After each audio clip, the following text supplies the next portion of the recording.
కీర్తనల గ్రంథము 150 అధ్యాయము 1వ వచనము. యెహోవాను స్తుతించుడి, ఆయన పరిశుద్ధ ఆలయమునందు దేవుని స్తుతించుడి. హల్లెలూయా.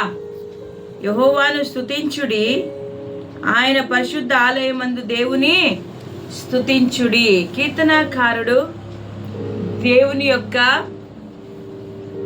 సన్నిధిలో మరి ఆయన దేవుని ఆరాధించే విషయంలో, స్తుతించే విషయంలో మాట్లాడుతూ ఉంటున్నాడు. యెహోవాను స్తుతించుడి, యెహోవాను స్తుతించుడి. మనమందరము కూడా దేవుని స్తుతించే బిడ్డలుగా ఉండాలని ఆయన కోరుకుంటూ ఉన్నాడు. దేవుని ఎక్కడ స్తుతించాలంటున్నాడు? ఆయన పరిశుద్ధ ఆలయమునందు దేవుని స్తుతించుడి. దేవునికంటూ ఒక నిర్ణయింపబడిన స్థలం ఉన్నది. ఆ పరిశుద్ధ ఆలయమందు దేవుణ్ణి స్తుతించుడి అని ఆయన అంటున్నాడు. నా ప్రియ సహోదరుడ సహోదరి, ఉదయకాలమున ఈ పరిశుద్ధ దినమున మనమందరము కూడా పరిశుద్ధుడైన దేవుడు, ఆయన జీవము కలిగిన దేవుడు, ఆయన సజీవుడైన దేవుడు, ఆయన్ని ఆరాధించడానికి మనమందరము కూడా సిద్ధపాటు కలిగి ఉండాలి. ఆయనను ఆరాధించే వారిగా మనం ఉండాలి, దేవుని స్తుతించే వారిగా మనం ఉండాలి. దావీదు భక్తుడు, కీర్తనాకారుడు మరి ఆయన దేవునిని, ఆయన సన్నిధిలో పరిశుద్ధ ఆలయమునందు దేవునిని స్తుతించండి అని ఆయన మనకు చెప్తూ ఉంటున్నాడు. మరి మనము ఆయనను ఎందుకు స్తుతించాలి? ఎందు నిమిత్తం ఆయన స్తుతించాలి? దేనిని బట్టి ఆయన స్తుతించాలి? ఆ స్తుతులు ఏ రీతిగా మనం ఇవ్వాలి అని ఒక్కసారి మనం ఆలోచన చేద్దాం. నా ప్రియమైన వాళ్ళారా, దేవుని బిడ్డలారా, మనం గమనించినట్లయితే దావీదు భక్తుడి కాలమందు మరి దేవుని యొక్క మందసమును గుడారములలో పెట్టారు. అక్కడ ఆయనను ద్వారా ఆరాధించారు, స్తుతించారు దేవుని. మరి అదైన తరువాత సొలొమోను మందిరాన్ని కట్టాడు. ఆ మందిరంలో దేవుని వారు స్తుతించి ఆరాధిస్తూ ఉంటున్నారు. మరి నా ప్రియ సహోదరుడ సహోదరి, దేవుణ్ణి మనము ఒక నిర్దిష్టమైన స్థలములో ఒక సమాజముగా మనము కూడి దేవుని మనము ఆరాధించే బిడ్డలుగా మనం ఉండాలి. మరి ఈరోజు దేవుని మందిరానికి వెళ్ళలేక మనం అందరము కూడా ఇబ్బంది పడుతూ ఉంటున్నాం. మన సమయం లేకనో, లేక మన యొక్క నిర్లక్ష్యము వలనో, మన యొక్క తలంపుల వలనో, ఆలోచన వలనో మనము దేవుని మందిరానికి మనం వెళ్ళలేని స్థితిలో ఉంటున్నాం. నా ప్రియ సోదరుడ సహోదరి, మనం గమనించినట్టయితే దావీదు భక్తుడు ఆయన పరిశుద్ధ ఆలయమందు దేవుని స్తుతించడని పదే పదే చెప్తూ ఉంటున్నారు. పరిశుద్ధ ఆలయము, పరిశుద్ధపరచబడిన స్థలములో దేవుని మనము ఆరాధించే వారిగా మనం ఉండాలని ఆయన యొక్క కోరిక ఇటున్నది. మరి మనం గమనించినట్టయితే నా ప్రియ సోదరుడ సోదరి, మరి దేవుని యొక్క చిత్తమును నెరవేర్చే వారిగా దేవుని యొక్క సన్నిధిలో ఒక సమాజముగా మనమందరము కూడి దేవునిని ఆరాధించాలని ఆయన కోరుకుంటూ ఉన్నాడు. అవును, మనమందరము కూడా ఒక అలవాటు ప్రకారము వాక్యాన్ని గైకొనే వారిగా ఉండి మనము దేవుని స్తుతించే వారిగా మనం ఉండాలి. మనమందరం కూడా ఎన్నో రకాలుగా మనం ఆలోచిస్తూ ఉంటున్నాం. కానీ మనమందరము కూడా ఒక గుంపుగా, ఒక సమాజముగా దేవుని ఆరాధించడానికి దేవుని సన్నిధికి మనము రావాలి. ఎక్కడంటే అక్కడ దేవుని ఆరాధించడం కాదు. ఒక దృష్టి కలిగిన వారి ఏకాంతముగా, ఏకాగ్రతతో దేవుని పరిశుద్ధ స్థలములో, పరిశుద్ధపరచబడిన ఆ స్థలములో జీవము కలిగిన దేవుని మనం ఆరాధించేకి రావాలి. మనమందరం ఒక సమాజముగా, ఒక గుంపుగా కూడి మనము రావాలని దేవుని వాక్యం సెలవిస్తుంది. మనము దేవుడు ఏమై ఉన్నాడో, ఆయన ఏమై ఉన్నాడో, ఆయన ఏ కార్యాలు అయితే చేశాడో దానిని బట్టి ఆయన స్తుతించడానికి మనము రావాలని దేవుని వాక్యము సెలవిస్తుంది. ఈరోజు నువ్వు దేవుని మందిరానికి వస్తూ ఉంటున్నావా? దేవుని పరిశుద్ధ దేవుని ఆరాధించడానికి ఆయన సన్నిధికి నువ్వు వస్తూ ఉంటున్నావా? ఒకవేళ వచ్చినా ఆయన నువ్వు ఏ రీతిగా ఆరాధిస్తూ ఉంటున్నావు?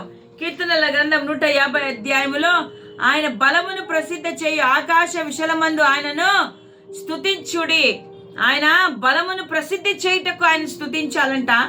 ఆయన పరాక్రమ కార్యములను బట్టి ఆయనను స్తుతించాలి. ఏవి ఆ పరాక్రమ కార్యములు, ఏవి ఆ గొప్ప కార్యములు చేశాడో ఆయన మహాప్రభావమును బట్టి ఆయనను స్తుతించుడి. ఆయన స్తుతించండి. ఆయన చేసిన మేలు, ఆయన చేసిన మహత్ కార్యములు, ఆయన పరాక్రమ కార్యములను బట్టి ఎల్లవేళలా నువ్వు దేవుని ఏం చేయాలంటే దేవుని మందిరములో ఆయనను స్తుతించే వారిగా మీరు ఉండాలి. ఎందుకంటే ఆయన నీ సృష్టికర్త అయిన దేవుడు, ఆయన నీ విమోచకుడైన దేవుడు, ఆయన నీ న్యాయాధిపతి, ఆయన నీ ఆదరణకర్త, ఆయన నిన్ను బలపరిచే దేవుడు. నీ జీవితంలో దేవుడు ఏ కార్యాలైతే చేశాడో, ఏ అద్భుతాలైతే చేశాడో, ఏ మహత్కార్యాలైతే చేశాడో, ఏ సూచక క్రియలైతే చేశాడో, ఏవి చేస్తున్నాడో, ఏవి చేయబోతున్నాడో, వాటన్నిటిని బట్టి నీవు నీ స్వరమెత్తి దేవుని సన్నిధిలో నువ్వు నిలబడి దేవుని స్తుతించే బిడ్డగా నువ్వు ఉండాలి. హల్లెలూయా. దేవుని యొక్క మందిరము ఆయన నివాసం ఉండే స్థలము. ఆయనను గౌరవించి ఆయన కొరకు ఒక ప్రత్యేకమైన స్థలమును ఏర్పాటు చేసి ఆయన సన్నిధిని కనుగొని ఆయన సన్నిధిలో మనము స్తుతించాలి. మనము ఇంటి దగ్గర ప్రార్థన చేస్తాం, మనకు ఆ యొక్క మందిరంలో ప్రార్థన చేసినట్టు ఆ యొక్క అనుభవం మనకు రాదు. నా ప్రియ సోదరుల సోదరి, దేవుని కొరకు ప్రత్యేకింపబడిన స్థలము, దేవునిని గుర్తెరిగి దేవునిని సమాజముగా కూడి దేవుని యొక్క మందిరములో ఆయనను స్తుతించేవారిగా మనం ఉండాలి. హల్లెలూయా.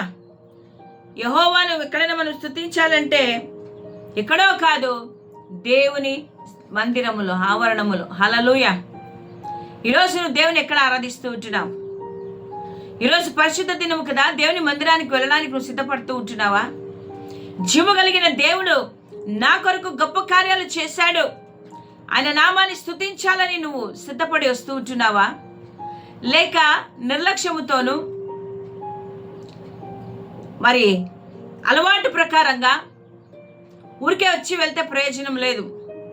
ఆయన మహత్కార్యములను బట్టి, ఆయన ప్రభావమును బట్టి, ఆయన పరాక్రమ కార్యాలను బట్టి ఆయనను స్తుతించాలి. ఏ రీతిగా స్తుతించాలంటే బూరలతోనూ, స్వరమండలముతోనూ, తాళములతోనూ, తంతి వాయిద్యములతోనూ, మ్రోగు తాళములతోనూ, గంభీర గల తాళములతోనూ ఆయనను స్తుతించాలి. సకల ప్రాణులు, జీవము కలిగిన ప్రతిదీ కూడా దేవునిని స్తుతించాలి. నా ప్రియ సోదరుడ సోదరి, దేవుడు నిన్ను నన్ను ఎందుకు ఏర్పరచుకున్నాడో తెలుసా? ఆయన స్తుతించడానికి, ఆయన నామాన్ని కీర్తించడానికి. ఈరోజు ఆయనను స్తుతించడానికి, ఆయన నామాన్ని కీర్తించడానికి మనం నిర్లక్ష్యం చేస్తుంటున్నాం. లోకంలో ఉన్న పనులన్నిటికీ సమయం ఉంది, కానీ దేవుని మందిరంలో దేవుని స్తుతించడానికి మనకు సమయము లేదు. హల్లెలూయా. నా ప్రియ సోదరుడు సోదరి, 1 కొరింథీయులకు రాసిన పత్రిక 3:16 మీరు దేవుని ఆలయమై ఉన్నారని, దేవుని ఆత్మ మీలో నివసించుచున్నదని మీరు ఎరుగరా? మీరు దేవుని ఆలయమై ఉన్నారు. దేవుని ఆలయంలో మనం ఎల్లవేళలా ఏం చేయాలి? దేవుణ్ణి స్తుతించేవారిగా ఉండాలి, ఆయనను ఆరాధించేవారిగా ఉండాలి, ఆయన నామాన్ని గణపరిచేవారిగా ఉండాలి. మరి ఈరోజు నీ హృదయం అనే ఆలయంలో ఆ జీవము కలిగిన దేవునికి, ఆ మహాదేవునికి, ఆ గొప్ప దేవుని నువ్వు ఆరాధిస్తూ ఉంటున్నావా? ఆయన స్తుతిస్తూ ఉంటున్నావా? లేక దేవుని స్థలములో విగ్రహాలను ఉంచుకొని నువ్వు వాటిని ఆరాధిస్తూ ఉంటున్నావా? దేవుని కంటే డబ్బు, దేవుని కంటే ఉద్యోగము, దేవుని కంటే వ్యాపారము, దేవుని కంటే కుటుంబము, దేవుని కంటే మరి ఎక్కువగా దేనినైనా నువ్వు ప్రేమించి ఆ స్థానం, దేవుని స్థానము వాటికి ఇచ్చి ఉన్నట్టయితే ఈరోజు దేవా నన్ను క్షమించు ప్రభువా. ఈ హృదయమనే ఆలయంలో ప్రభువా నీవు తప్ప వేరే దేనికి చోటు లేదు ప్రభువా. ఈ హృదయమనే ఆలయంలో నీ వాసం ఉండి ప్రభువా, యేసయ్యా నువ్వు ఉండు ప్రభువా, నిన్నునే మాత్రమే నేను స్తుతించి ఆరాధిస్తాను అని దేవునితో చెప్తావా? నీ యొక్క ఆలయము నీ హృదయమే. కాబట్టి జాగ్రత్త. దేవుడు చేసిన మేలను మరచి దేవుని స్తుతించలేక, దేవుని గణపరచలేక నువ్వు ఉన్నావేమో. పరిశుద్ధ ఆలయమందు పరిశుద్ధపరచబడాలి నీ హృదయము. నీ యొక్క హృదయమును పరిశుద్ధపరచుకొని ఆ పరిశుద్ధ ఆలయములో దేవునిని ఎల్లవేళలా స్తుతించే బిడ్డగా నువ్వు ఉండాలని కోరుకుంటూ ఉన్నాడు. కాబట్టి నా ప్రియ సహోదరుల సహోదరి, ఈ ఉదయ కాలమున కూడా ఒక సమాజముగా, ఒక గుంపుగా మనము చేరి దేవుని ఆరాధించాలి. ఆయన పరిశుద్ధ స్థలములో ఆయనను గణపరచాలి, ఆయన కీర్తించాలి. సకల ప్రాణులు యెహోవాను స్తుతించుడి. జీవము కలిగిన ప్రతి ఒక్కరు దేవుని స్తుతించండి, దేవుని నామాన్ని గొప్ప చేయండి, దేవుని ఆరాధించండి అని వాక్యంలో దావీదు భక్తుడు అంటున్నాడు. ఈరోజు నీ మందిరానికి నువ్వు వెళ్ళి దేవుని స్తుతించగలుగుతున్నావా? సమాజముగా ఏకముగా కూడి మనమందరం ఏక మనసుతో దేవుని ప్రార్థించగలుగుతున్నామా? లేదు కదా. ఒక రోజు వస్తే, ఒక వారం వస్తే, ఇంకొక వారం మనం వెళ్ళలేం. నిర్లక్ష్యము. దేవుడంటే గౌరవం లేదు, దేవుడంటే భక్తి లేదు. ఊరికి అలవాటు ప్రకారంగా క్రైస్తవులుగా మారామేమో. నిజ జీవితంలో దేవునికి చోటు లేదేమో. దేవుని యొక్క ప్రత్యేకింపబడిన స్థలమునకు ఒక గౌరవం లేదేమో. ఆ రీతిగా మనం ఉండకూడదు నా ప్రియ సోదరుడ సోదరి. ఎల్లవేళలా యెహోవా దేవునిని, తండ్రి అయిన దేవునిని మనము ఆయన పరిశుద్ధ ఆలయమందు స్తుతించాలి. ఒక ప్రత్యేకింపబడిన స్థలము దేవుడు ఏర్పాటు చేసుకున్నాడు. మీ గ్రామాలలో మందిరాలను దేవుడు ఇచ్చాడు.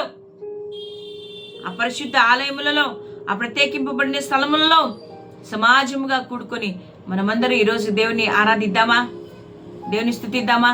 ప్రతి ఒక్క అపవాది క్రియలను, సాతాను తంత్రములను, సాతాను యొక్క పన్నాగములను యేసు నామములో మనం క్యాన్సిల్ చేసి మనమందరం స్వచ్ఛందంగా ఆశతో దేవుని సన్నిధికి పరిగెత్తుకొని పోయేవారిగా మనం ఉండాలి. హల్లెలూయా. దేవుని సన్నిధిలో సంపూర్ణమైన సంతోషం ఉంది. దేవుని యొక్క మందిరంలో నెమ్మది ఉంది. దేవుని యొక్క మందిరంలో సమాధానం ఉంది. దేవుని యొక్క మందిరంలో శాంతి ఉంది. మరి అవి నీకు కావాలంటే నువ్వు దేవుని ఆలయమునకు నువ్వు వెళ్ళాలి. ఎక్కడైతే 2-3 కూడి నా నామమును స్తుతిస్తారో వారి మధ్య నేను ఉంటానని దేవుడు మాట ఇచ్చాడు కదా. మాట ఇచ్చిన దేవుడు నమ్మదగిన వాడు. ఆయన మన మధ్యలో ఉండి గొప్ప కార్యాలను చేయబోతూ ఉంటున్నాడు. హల్లెలూయా. కాబట్టి ప్రతి ఒక్కరూ మందిరంను నిర్లక్ష్యము చేయక యెహోవా దేవుని స్తుతించడానికి, యేసుక్రీస్తు ప్రభువుని స్తుతించడానికి, పరిశుద్ధాత్మ దేవుని స్తుతించడానికి, తత్వమైన దేవుని స్తుతించడానికి మనం మందిరాలకు వెళ్ళి ఆయన నామాన్ని గణపడతాం. ఆయన ఒక్కడే మహా ఆశ్చర్య కార్యములు చేయగలిగిన దేవుడు, పరాక్రమ ఘన కార్యములు చేయగలిగిన దేవుడు, నా జీవితాన్ని మార్చగలిగిన దేవుడు, మన స్థితిగతులను మార్చి నూతనమైన కార్యాలను చేయగలిగిన దేవుడు. కాబట్టి ఆయన వైపునకు మనం వెళ్దామా? ఆయన వైపు చూద్దామా? ఉదయ కాలమున మందిరానికి ప్రతి ఒక్కరు వెళ్ళాలని కోరుకుంటూ ఉన్నాను. దేవుడు తన పరిశుద్ధమైన వాక్యం మన వెనుకలో దీవించి ఆస్వాదించును గాక. ఆమేన్.